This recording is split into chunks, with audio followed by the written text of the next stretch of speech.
نحمده ونستعينه ونستغفره ونؤمن به ونتوكل عليه ونعوذ بالله من شرور أنفسنا ومن سيئات أعمالنا من يهده الله فلا مضل له ومن يضلله فلا هادي له ونشهد أن لا إله إلا الله وحده لا شريك له ونشهد أن سيدنا ونبينا وحبيبنا ومولانا محمدا عبده ورسوله صلى الله عليه وعلى آله وأصحابه وبارك وسلم تسليما كثيرا كثيرا أما بعد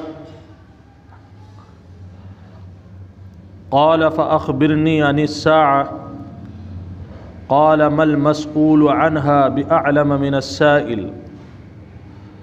قال فأخبرني عن أماراتها قال أن تلد الأمة ربتها وأن ترى الحفاة العراة العالة رعاء الشاء يتطاولون في البنيان قال فلبثت مليا قال يا عمر أتدري من السائل قال الله ورسوله أعلم قال إنه جبرائيل أتاكم يعلمكم دينكم صدق رسول الله صلی اللہ علیہ وسلم۔ بزرگان دین اور عزیز ساتھیوں، میں نے پچھلے جمعے ایک حدیث آپ کے سامنے پڑھی تھی جس کا نام میں نے بتایا تھا کہ اس حدیث کو حدیث جبرائیل کہا جاتا ہے، اور اس حدیث کا مرتبہ احادیث میں ایسا ہے جیسے قرآن کریم میں سورہ فاتحہ کا مرتبہ۔ جس طرح سورہ فاتحہ پورے قرآن کا جز ہے، اسی طریقے سے ساری احادیث کا نچوڑ حدیث جبرائیل کو مانا جاتا ہے۔ میں نے یہ بھی عرض کیا تھا کہ اس حدیث میں ایسا کیا ہے کہ پوری احادیث کی ماں اور جان کہلائی؟ تو اس میں 5 چیزوں کا ذکر ہے، 5 سوالات ہیں جو ہر مسلمان کو جاننا نہایت ضروری ہے۔ ان میں سے 3 سوال اور ان کے جوابات تو پچھلے ہفتے آ گئے تھے، 2 سوال رہ گئے ہیں۔ میں آپ کو آج انشاءاللہ اس کو تفصیل کے ساتھ بتانے کی کوشش کروں گا، اور وہ مضمون بھی ذہن میں رکھیں کیونکہ ہمارا جو سلسلہ چل رہا ہے بیانات کا، وہ اصل آقا مدنی محمد رسول اللہ صلی اللہ علیہ وسلم کی آخری زندگی، یعنی زندگی کے آخری لمحات کیا تھے، آپ نے اس امت کو آخری لمحات میں کیا نصیحتیں کی ہیں، وہ سلسلہ چونکہ اصل ہے تو وہ ذہن میں رکھیں۔ اور اس کے بعد مدینۃ المنورہ کا جو زمانہ ہے، جس زمانے میں یہ حدیث آقا مدنی صلی اللہ علیہ وسلم کے ساتھ اور حضرت جبرائیل علیہ السلام کے ساتھ پیش آئی ہے، یہ حدیث چونکہ آپ کی زندگی کے آخری دنوں میں یہ حدیث وارد ہوئی، اس لیے ہم نے ضمناً اس حدیث کو لیا اور اس کو سمجھنے کی کوشش کر رہے ہیں۔ سائل وہاں پر سوال کرتا ہے کہ اللہ کے نبی صلی اللہ علیہ وسلم، آپ نے یہ بھی بتا دیا کہ اسلام کیا ہے اور مسلمان کیا چیز ہے، آپ نے یہ بھی بتا دیا کہ ایمان کس کو کہتے ہیں اور مومن کس کو کہتے ہیں۔ اے اللہ کے نبی، تیسرا سوال تھا کہ احسان عبادات میں کس چیز کا نام ہے، اس کا بھی جواب آپ نے دے دیا۔ اب چوتھا سوال میرا یہ ہے، آپ یہ بتائیں کہ قیامت کب آئے گی۔ اللہ کے نبی صلی اللہ علیہ وسلم سے پوچھ رہے ہیں کہ قیامت کب آئے گی، کیونکہ آقا کی زبان سے بارہا یہ بات نکلی ہے کہ میرے بعد اب کوئی نبی نہیں آنے والا ہے، میرے بعد کوئی شریعت وجود میں نہیں آئے گی، میرے اور قیامت کے درمیان اب کوئی فاصلہ نہیں ہے، میرے بعد صرف قیامت آئے گی، کوئی نبی نہیں آئے گا۔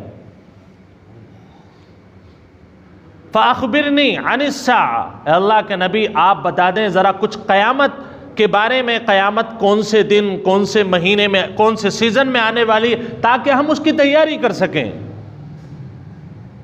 اللہ کے نبی صلی اللہ علیہ وسلم نے فرمایا مل مسئول عنہا بأعلم من السائل، کہ آپ مجھ سے اس کے بارے میں سوال کر رہے ہیں، جتنا آپ جانتے ہیں اتنا ہی میں جانتا ہوں۔ اب صحابہ اکرام جو کہ اس مجلس کو اور گفتگو کو دونوں کی سن رہے ہیں، انہیں پتہ نہیں ہے کہ یہ سامنے بیٹھا ہوا شخص جو ہے وہ جبرائیل ہے، اور جواب دینے والے کو تو وہ جانتے ہیں کہ ہمارے آقا صلی اللہ علیہ وسلم ہیں، لیکن سوال کرنے والے کو نہیں جانتے۔ اس لیے اب وہ اور زیادہ حیران ہو گئے، کہنے لگے کہ اللہ کے نبی صلی اللہ علیہ وسلم نے تو ان کے اوپر ایک بہت بڑی مہر لگا دی کہ جتنا آپ جانتے ہو اتنا ہی میں جانتا ہوں۔ تو کیا یہ کوئی بڑی شخصیت ہے؟ دونوں کا علم برابر کیسے ہو گیا؟ امت میں تو نبی سے بڑھ کر کسی کا علم نہیں ہے، اور آقا فرما رہے ہیں جتنا تم جانتے ہو اتنا میں جانتا ہوں۔ اب شوق تو وہ پہلے سے ہی تھے، اب یہاں پر ان کا حیرت اور بھی زیادہ بڑھ جاتی ہے۔ اب اللہ کے نبی صلی اللہ علیہ وسلم کا یہ جواب سن کر کے اس شخص نے 5واں سوال کیا کہ ٹھیک ہے آپ نہیں بتا رہے ہیں، اور وجہ اس کی قرآن کریم میں اللہ تبارک و تعالی نے ذکر کیا، ان اللہ عنده علم الساعة وينزل الغیث وَيَعْلَمُ مَا فِي الْأَرْحَامِ۔ اللہ تبارک و تعالی نے 5 چیزوں کا ذکر فرمایا کہ 5 چیزوں کا علم صرف تمہارے رب کو ہے، اس کے علاوہ کسی کو نہیں ہے۔ یہ کہہ دینا کہ اللہ کے علاوہ ان چیزوں کا علم کسی کو نہیں ہے، اس سے کسی نبی کی حقارت نہیں ہے، کیونکہ اللہ اللہ ہے اور نبی نبی ہے۔ اللہ قادر مطلق ہے، نبی اللہ کی ایک مخلوق ہے۔ آپ یہ کہیں کہ نبی کے پاس تو سارا علم ہے، اللہ فرما رہا ہے کہ نہیں، سارا علم تو میرے پاس ہے، دونوں کی عزت میں کوئی ٹکراؤ نہیں ہے، کیونکہ اللہ نے نبی کو بنایا بھی اور مبعوث بھی کیا۔ نبوت کا سرٹیفکیٹ کس نے دیا؟ اللہ نے دیا۔ اس کا مطلب یہ ہے کہ اللہ نے نبی کو بنایا ہے، تو اللہ کی طاقت زیادہ ہے یا نبی کی طاقت زیادہ ہے؟ اللہ کی طاقت زیادہ ہے۔ اللہ ہمارا رب ہے، نبی ہمارا نبی تو ہے لیکن رب نہیں ہے۔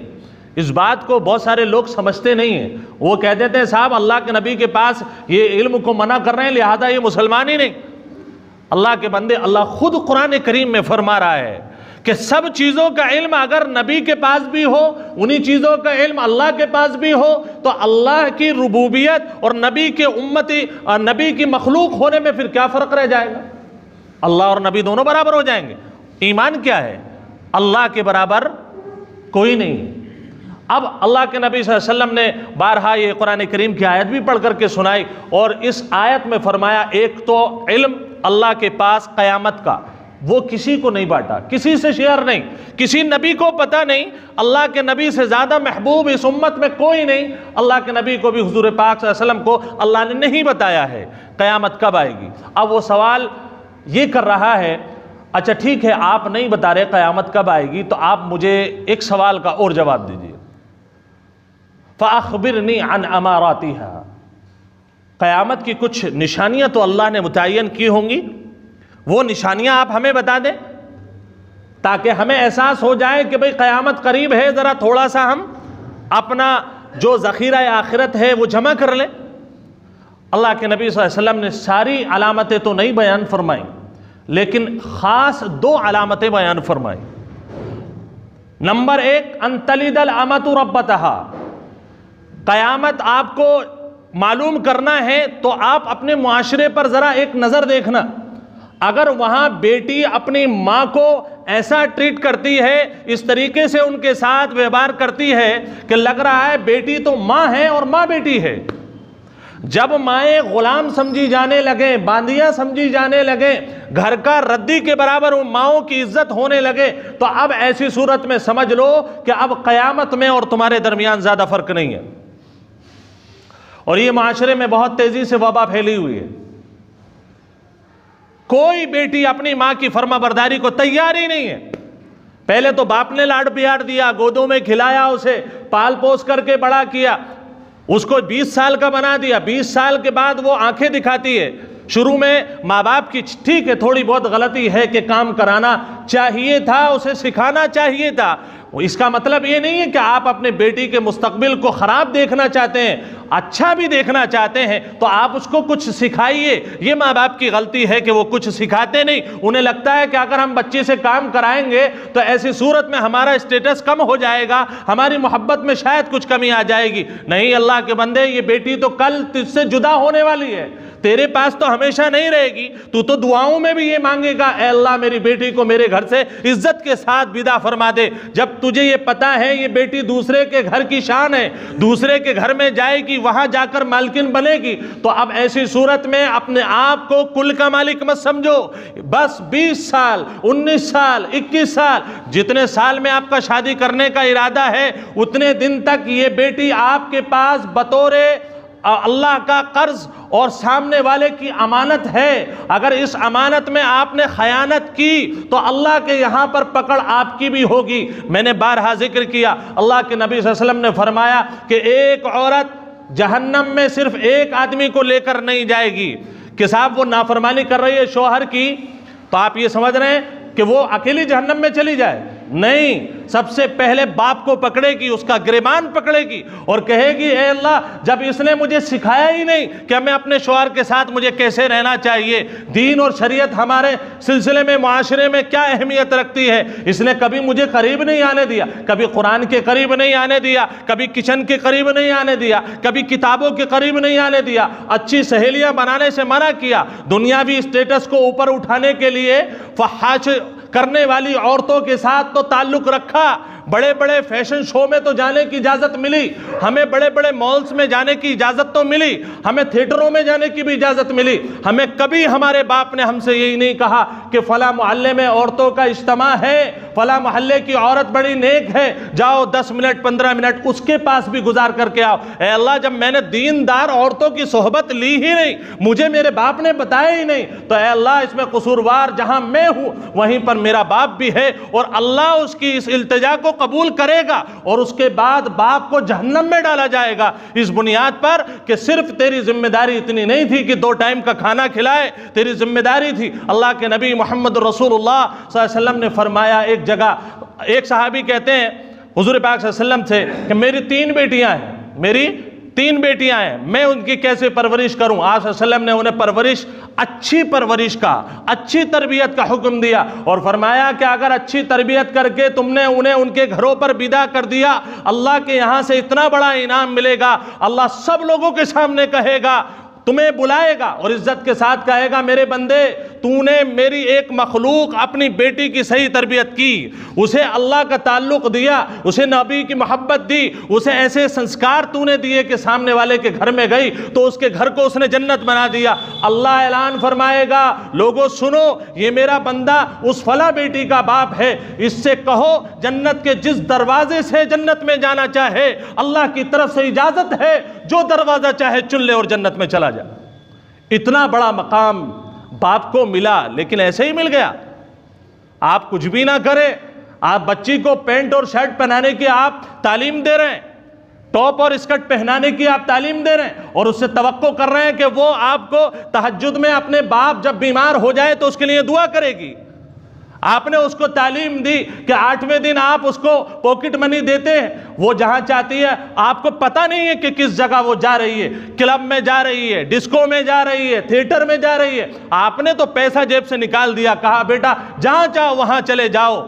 آپ کا یہ پیسہ دینا اللہ کے یہاں پکڑ میں آ جائے گا، آپ کو پیسہ بھی دینا ہے، خرچ بھی نہیں روکنا ہے، اور آپ کو یہ نظر بھی رکھنی ہے میری بیٹی کے قدم کہیں غلط تو نہیں جا رہے ہیں۔ اللہ کے نبی محمد رسول اللہ صلی اللہ علیہ وسلم نے فرمایا ان تلد الامۃ ربتها، قیامت کے قریب کی نشانی یہ ہے جب بیٹیاں بالکل آزاد ہو جائیں، ماں کو اپنے پیر کی چپل کے برابر بھی عزت نہ دیں، سمجھ لو قیامت قریب ہے۔ میرے اور آپ کے معاشرے میں تو یہ بات کثرت سے پائی جا رہی ہے، باپ کی کوئی عزت نہیں۔ شروع میں تو باپ نے پالا، پھر آخر میں کیا ہوتا ہے، وہ کہتا ہے بیٹی ذرا پانی دے دو گرم کر کے، وہ کہتی ہے ابا ٹائم نہیں، ٹھنڈ لگ رہی ہے، اس وقت تکلیف ہوتی ہے، اس وقت کہتا ہے، مولانا صاحب سے بھی کہتا ہے، امام صاحب سے بھی کہتا ہے ذرا دعا کر دو میری بیٹی میرے فرما بردار بن جائے۔ اب کیوں فرما بردار بنے؟ جس وقت تربیت کر رہے تھے کسی دن آئے عالم صاحب کے پاس، کسی دن قرآن کھول کر کے دیکھا کہ میں اپنی بیٹی کی تربیت کیسے کروں؟ بہرحال آپ کا یہ بگاڑ قیامت کی نشانی ہے۔ اور دوسری نشانی آقا مدنی صلی اللہ علیہ وسلم نے فرمائی وَأَن تَرَى الْحُفَاةَ الْعُرَالَةَ الْعَالَةَ رِعَاءَ الشَّاءِ يَتَطَاوَلُونَ فِي الْبُنْيَانِ۔ تمہیں یہ اندازہ لگانا ہو کہ قیامت قریب ہے یا نہیں، دیکھو محلے میں بلڈنگیں کیسی بن رہی ہیں۔ گاؤں دیہات کے لوگ جن کے لیے بکری چرانے کے علاوہ کوئی دوسرا کام نہیں، وہ نچلے طبقے کے لوگ کہ جن کے پاس بس اتنا ہی ہوتا ہے، اتنا ہی کماتے ہیں کہ مان لیجیے کماتے بھی نہیں ہیں، دوسروں کے رحم و کرم پر ان کا کھانا چلتا ہے۔ ایسے لوگ جب اپنے پاس پیسہ پائیں تو بلڈنگیں بڑی بڑی بنانے لگے۔ جب ایسے گرے ہوئے طبقوں کے پاس پیسہ آ جائے اور اس کی وہ فضول خرچی کرنا شروع کر دیں، لمبی لمبی عمارتیں، محلے میں شان و شوکت دکھانے لگے کہ برتھ ڈے کے نام پر بھی لاکھوں روپیہ خرچ ہو رہا ہے۔ کہاں منایا جا رہا ہے برتھ ڈے؟ گھر پر نہیں منایا جا۔ ایک تو برتھ ڈے حرام، میں نے پچھلے 2 ہفتے پہلے عرض کیا تھا کہ اگر دین کو سمجھنا ہے تو قریب سے سمجھو، دور پہ رہ کر کے تو کچھ سمجھ میں نہیں آتا ہے۔ دور سے تو اگر آپ گرمی کے موسم میں ریت کو بھی دیکھیں گے تو محسوس ہوگا کہ وہاں پر پانی ہے، حالانکہ ایسا نہیں ہے، وہ ریت کی تپش ہے جو آپ کو دور سے پانی کی شکل لیے ہوئے دکھائی دے رہی ہے۔ آپ قریب سے دین کو دیکھیں، وہ بتائے گا۔ اب آپ نے دیکھا لوگوں کے اندر ذرا سا پیسہ آیا، انہوں نے بلڈنگیں بنانا شروع کی۔ بلڈنگ کے 2 طریقے ہوتے ہیں، ایک تو میری ضرورت ہے، میں ایک فلیٹ میں رہتا ہوں، ایک کمرے کے مکان میں رہتا ہوں، میرا دوسرا بھائی بھی ہے، اس کی بھی شادی ہونی ہے، دوسرا کمرہ تیار ہو گیا، میری اولادیں ہیں، بڑی ہو گئی ہیں، ان کے لیے الگ مکانداری کا انتظام ضروری ہے شریعت اعتبار سے۔ اب اگر کوئی آدمی اس ضرورت میں اپنے گھر کے اوپر گھر، گھر کے اوپر گھر، گھر کے اوپر گھر بنا رہا ہے تو یہ آدمی ہے ضرورت مند۔ اللہ اس کے خرچ کرنے سے ناراض نہیں بلکہ خوش ہوتا ہے۔ ایک بندہ وہ ہے گھر میں 2.5 آدمی، بلڈنگ کتنی بڑی بن رہی ہے؟ 5 مالہ بلڈنگ بن رہی ہے، کمرے میں رہنا ہے ایک، بنا کر کھڑے کر دیا آپ نے 10-12۔ کاروبار آپ کا نہیں ہے، کاروبار جو کرتے ہیں اس لائن کا ان کے لیے مسئلہ الگ ہے۔ آپ نے اتنی بڑی بلڈنگ بنائی کس لیے بنائی؟ حضور پاک صلی اللہ علیہ وسلم فرماتے ہیں یہ جو چھوٹی چھوٹی حرکتیں، جسے آپ کہہ لیں کہ چھچورا پن کی جو حرکتیں ہوتی ہیں، ان میں یہ غریب طبقہ، اور ایک بات آپ کان کھول کر کے سن لیں، بہت سارے لوگ کہتے ہیں کہ اگر ہم غریب ہیں تو ہمارے اندر بھی تو دل ہے۔ اللہ کے نبی محمد رسول اللہ صلی اللہ علیہ وسلم نے فرمایا اللہ اس شخص سے سب سے زیادہ نفرت کرتا ہے جسے اللہ نے غریب بنایا لیکن وہ اپنی جھوٹی شان و شوکت کے دکھانے کے لیے وہ لوگوں کے سامنے سینہ اکڑ کر کے چلتا ہے اور تکبر دکھاتا ہے، تو ایسے غریب متکبر سے اللہ نفرت کرتا ہے۔ فرمایا کہ جب دیکھو بلڈنگیں بننے لگی، کیوں؟ اس لیے کہ اس نے 3 مالہ بنائی ہے، میں 4 بناؤں گا۔ بھئی فائدہ؟ کوئی مقصد؟ کوئی مقصد نہیں۔ اس کی 3 کیوں ہے؟ میں 4 بناؤں گا۔ اس نے چھوٹا موٹا گھر بنایا، میں بنگلو بناؤں گا۔ یہ جب باتیں حرص میں آنے لگیں تو اب سمجھنے لگو کہ قیامت تمہارے بہت قریب ہے، اب اللہ انتقام والی چھڑی کو استعمال کرنے والا ہے۔ اللہ کے نبی صلی اللہ علیہ وسلم کی بات پوری ہو گئی اس آدمی سے۔ حضرت عمر رضی اللہ تعالی عنہ نے فرمایا قال فلبثت ملیا، کہتے ہیں اس کے بعد تھوڑی دیر میں رکا رہا۔ بعض جگہ یہ ہے کہ حضرت عمر ان دونوں کی گفتگو کو سنتے سنتے، یعنی جب بات مکمل ہو گئی، 5 سوال اور اس کے جوابات آ گئے، اٹھ کر کے استنجے وغیرہ کے لیے چلے گئے۔ پھر تھوڑی دیر کے بعد یعنی انہی لمحات میں آپ واپس تشریف لے آئے۔ فرماتے فلبثت ملیا، تھوڑی دیر کے بعد حاضر ہو گیا۔ اب حضور پاک صلی اللہ علیہ وسلم نے ارشاد فرمایا یا عمر اتدری من السائل، عمر تمہیں پتہ ہے یہ جو سوال کر رہے تھے جناب یہ کون ہے؟ حضرت عمر رضی اللہ تعالیٰ نے فرمایا اللہ و رسولہ اعلم، اللہ اور اس کا رسول بہتر جانتا ہے، ہمیں تو یہ آدمی سمجھ میں نہیں آیا۔ کپڑے وائٹ پہن رہا ہے اور اثر اس کے بدن پر بالکل سفر کا نہیں ہے، جیسے میں نے پچھلے 2 ہفتے پہلے عرض کیا تھا کہ اس کے کپڑے، اس کا انداز گفتگو یہ بتا رہا ہے کہ یہاں کا ہے یہ آدمی اور ہم اسے جانتے نہیں ہیں۔ حضور پاک صلی اللہ علیہ وسلم نے فرمایا انہو جبرائیل، یہ تمہارے میں سے کوئی نہیں تھا، یہ جبرائیل تھے۔ کیونکہ میں نے تم سے کہا تھا کہ میرے آخری لمحات ہیں، اب میرا کوچ کرنے کا وقت آ گیا، تم سوال کرو، لیکن تم نے کوئی سوال نہیں کیا عزت کی بنیاد پر، اس لیے اللہ نے تمہارے طرف سے ترجمان بنا کر کے میرے پاس جبرائیل کو بھیجا ہے تاکہ سوال وہ کرے اور شریعت کے جواب میں آپ کے سامنے پیش کروں۔ انہو جبرائیل اتاکم یعلمکم دینکم، تمہارا دین سکھانے کے لیے آئے تھے۔ یہاں سے حدیث جبرائیل پوری ہو جاتی ہے۔ میں نے عرض کیا تھا یہ کون سے زمانے میں حدیث واقع ہوئی اور کب یہ معاملہ پیش آیا؟ حضور پاک صلی اللہ علیہ وسلم کے حج سے واپسی کے بعد۔ میں نے یہ بھی عرض کیا تھا کیونکہ مجھے ابھی جانا ہے آپ صلی اللہ علیہ وسلم کے آخری سانس جو دنیا میں آپ نے لی ہے اس تک آپ کی تاریخ کو پہنچانا اور آپ کے دل اور دماغ کو آقا کے اس حجرے تک لے جانا میرے بیان کا مقصد ہے، تاکہ ہم اللہ کے نبی صلی اللہ علیہ وسلم کی وصیتوں کو سنیں اور اس کے بعد سمجھیں کہ ہمیں اللہ کے نبی سے کتنی محبت ہے اور میرے نبی نے 1450 سال پہلے ہمارے بارے میں کتنی فکر کی ہے۔ اللہ کے نبی صلی اللہ علیہ وسلم اس کے بعد بار بار نصیحتیں آپ فرماتے رہے۔ 29 تاریخ آئی اور 29 سفر تھا۔ میں نے بتایا تھا کہ 10 میں آپ ذی الحجہ میں حج کر کے واپس تشریف لے آئے۔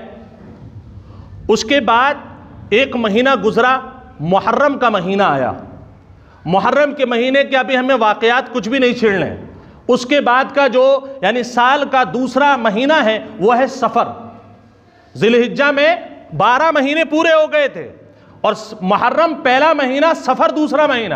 دوسرے مہینے کی 29 تاریخ کو حضور پاک صلی اللہ علیہ وسلم کی طبیعت خراب ہوئی ہے، پہلی مرتبہ۔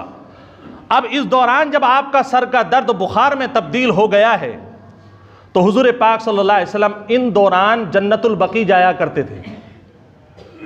ایک دن آپ صلی اللہ علیہ وسلم احد کے جو شہداء ہیں ان کے پاس گئے، یعنی میدان میں گئے، اور آپ نے جا کر فرمایا اِنَّا بِكُمْ لَاحِقُونَ، تم لوگ تو چلے گئے ہو، اب میں تمہارے پاس آنے والا ہوں۔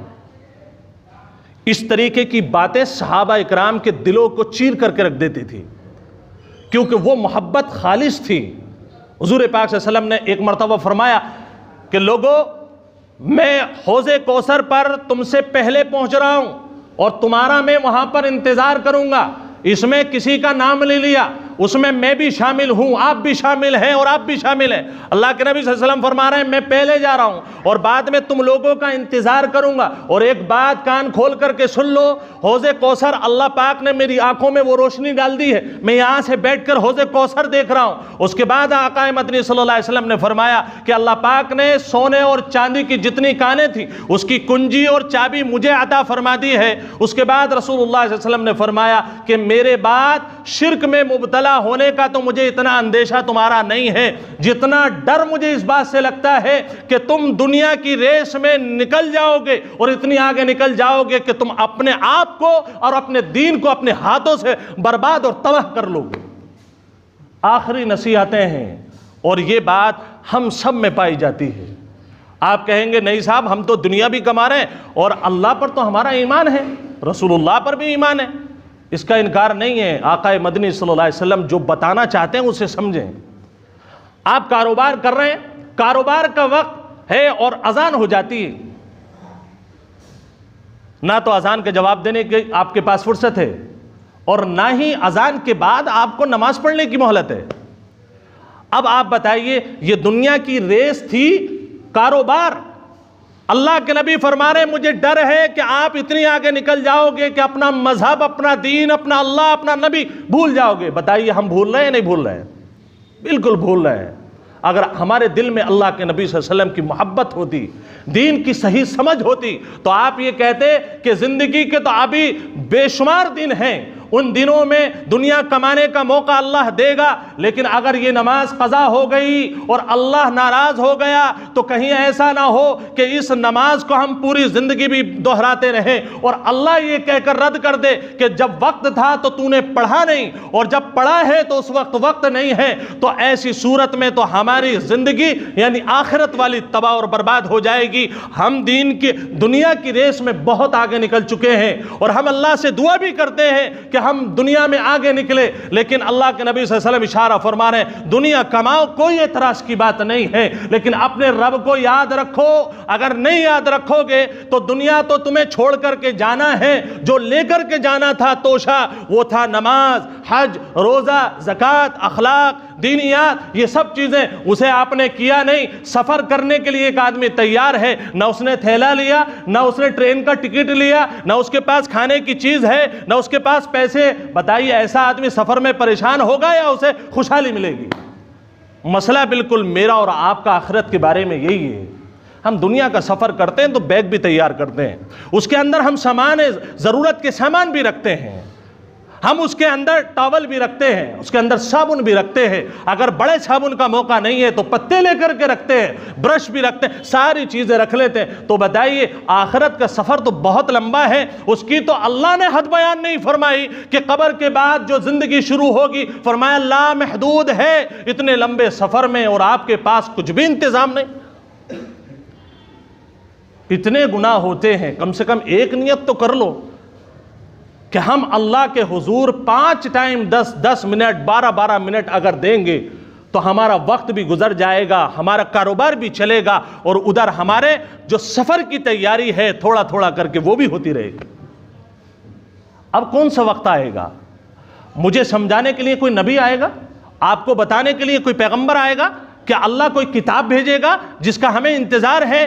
اگر انتظار نہیں ہے تو جمعے میں ہم اتنے نمازی کیوں، اور فجر میں کیوں نہیں ہیں، ظہر میں کیوں نہیں ہیں، ہم اس کے علاوہ عصر اور مغرب میں کیوں نہیں ہیں، ہماری مسجدیں خالی کیوں ہیں؟ وجہ یہ ہے کہ ہمارا دل ایمان سے خالی ہو گیا، اور اللہ کے نبی صلی اللہ علیہ وسلم کی محبت ہمارے دل میں حقیقی طور پر نہیں ہے۔ اللہ کے نبی صلی اللہ علیہ وسلم اسی بات کو بیان فرما رہے ہیں کہ دیکھو دنیا کی ریس میں نکل کر کے اپنے رب سے اپنا تعلق کٹ مت کر لینا، اس لیے کہ تمہاری اصل زندگی وہی ہے جو اللہ کے پاس جا کر ملے گی۔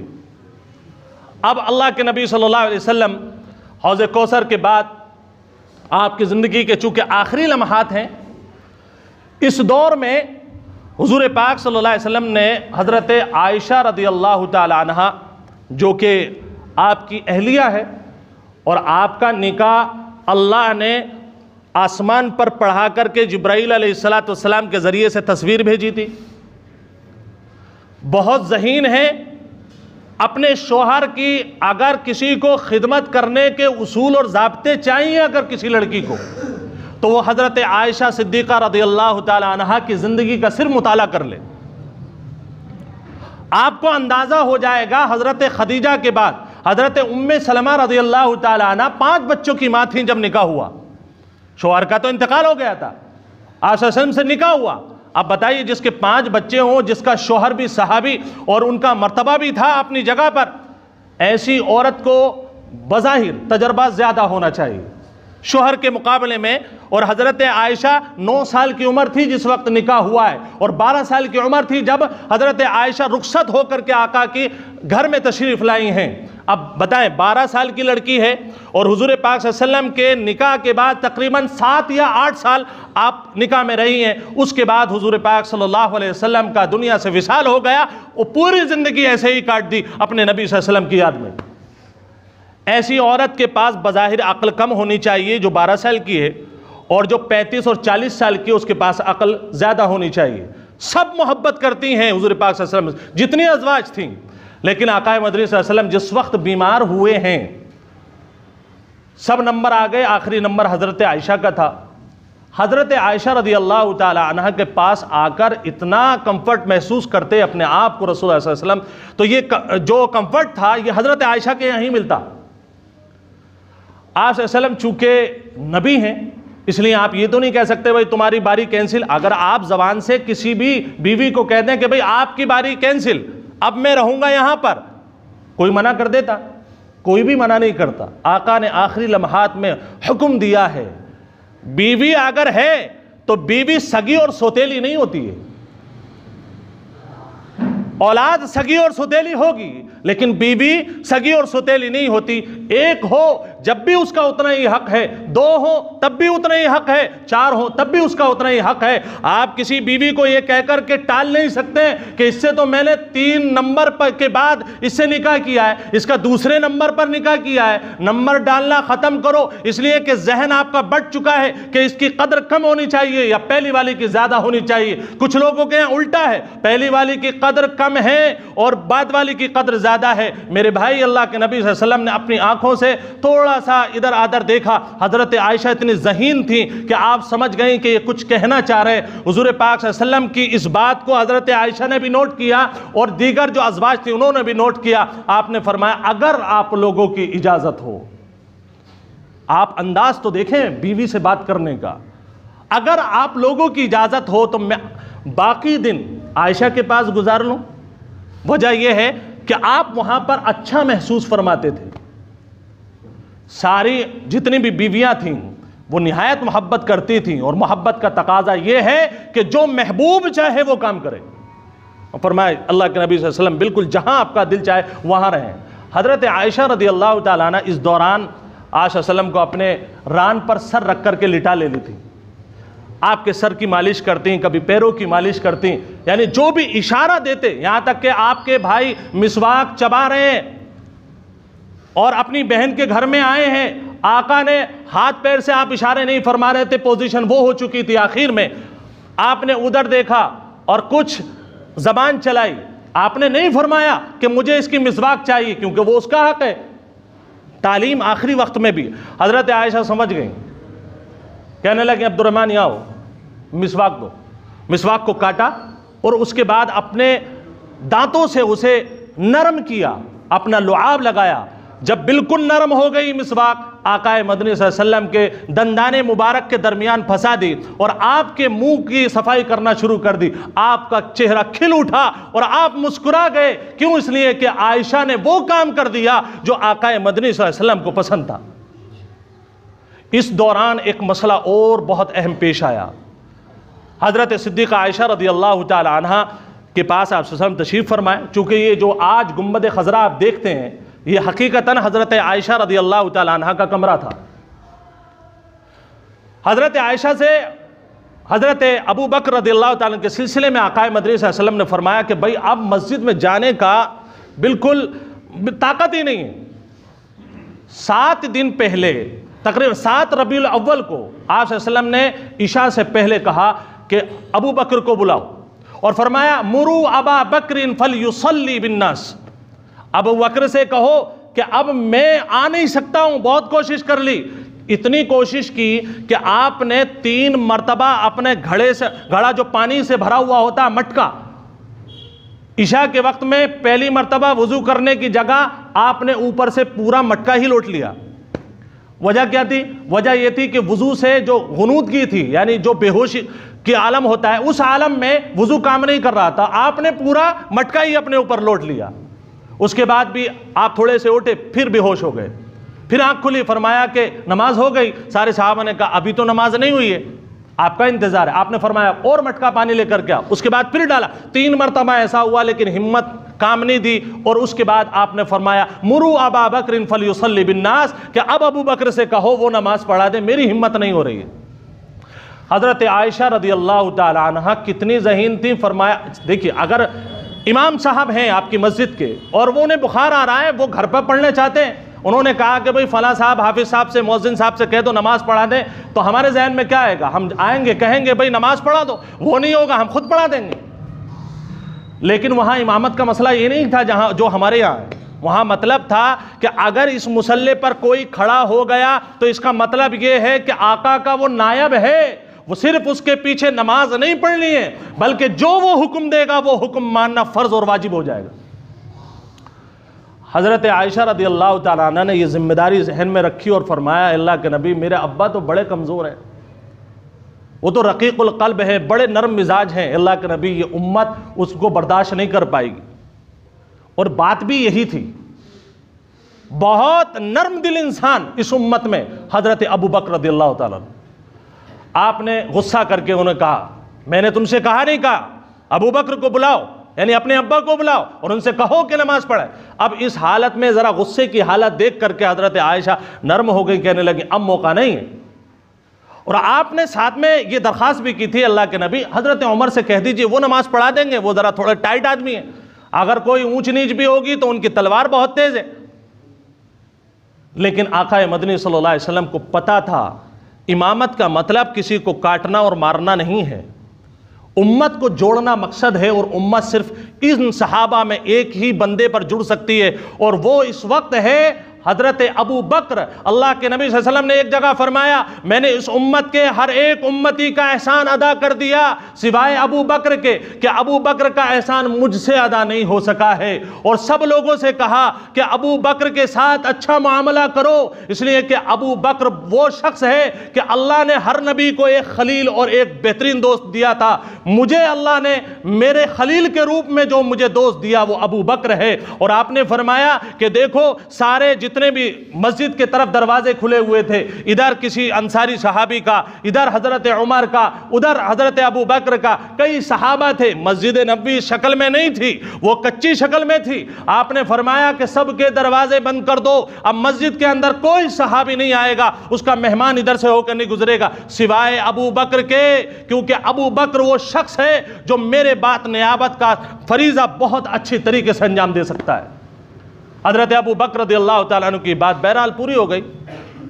اس کے بعد رسول اللہ صلی اللہ علیہ وسلم نے فرمایا کہ ٹھیک ہے آپ نماز پڑھاؤ۔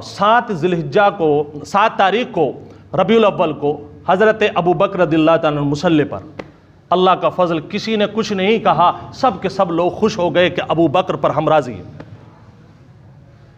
21 نمازیں پڑھائیں، 21 نمازیں آپ صلی اللہ علیہ وسلم کی موجودگی میں۔ 7 کے بعد جب 8 تاریخ آئی ہے تو 8 تاریخ کی ظہر میں حضور پاک صلی اللہ علیہ وسلم 2 آدمیوں کو لے کر کے، ایک کے کاندھے پر ہاتھ رکھا، ادھر دوسرے کے کاندھے پر ہاتھ رکھا، اور میرے آقا کے پیر کھچڑتے چلے جا رہے ہیں اور آپ مسجد میں تشریف لا رہے ہیں، اور فرمایا کہ با جماعت نماز پڑھنی ہے۔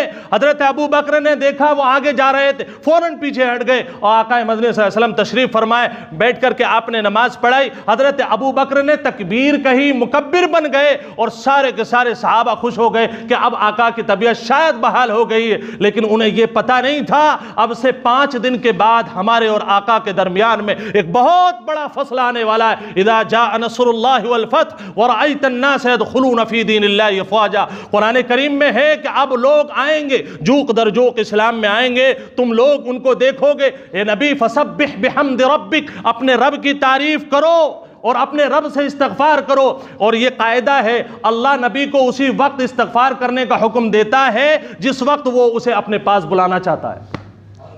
سارے صحابہ کے اوپر جیسے سانپ سونگ گیا ہو، یہ میں آگے بتاؤں گا صحابہ پر کیا گزری ہے وہ اگلے ہفتے انشاءاللہ العزیز۔ ابھی آپ یہ سمجھیں کہ آقا کا وصال ہوگا تو لوگوں کا عالم کیا ہوگا۔ محبت کو آپ ایسا اتنا آسان نہ سمجھیں۔ مجھے تو نبی سے محبت ہے، اگر زندگی میں آپ کی اولاد میں دکھائی نہیں دی، آپ کے کردار میں نبی کی محبت دکھائی نہیں دی، آپ لاکھ درجے یہ کہتے رہے میں محمد ابن فلاں محمد ابن فلاں ہوں، محمد ابن فلاں کا اللہ کے یہاں پر کوئی اعتبار نہیں ہے جب تک کہ محمد کی زندگی اس کے زندگی میں نہ آ جائے۔ اللہ پاک ہمیں نبی پاک صلی اللہ علیہ وسلم سے سچی محبت نصیب فرمائے اور کئی باتوں پر عمل کی توفیق نصیب فرمائے۔